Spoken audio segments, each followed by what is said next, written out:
Hi friends, ఆషాఢ మాసంలో గోరింటాకు ఎందుకు పెట్టుకుంటారో తెలుసా? మనం ఇప్పుడు తెలుసుకుందాం. ఆషాఢ మాసంలో ఈ గోరింటాకు ఒక ప్రత్యేకత ఉంది. మిగతా రోజుల్లో పెట్టుకున్నా పెట్టుకోకపోయినా ఆషాఢంలో ప్రతి ఆడపిల్ల తమ చేతులు కాళ్ళకు అందంగా గోరింటాకు పెట్టుకుంటారు. అది ఎర్రగా పండితే మురిసిపోతుంటారు. అయితే ఇది కేవలం అందంగా కనిపించేందుకు మాత్రమే కాదు.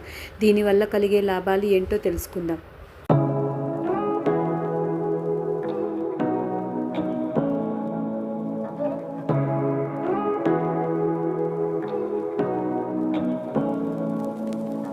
Say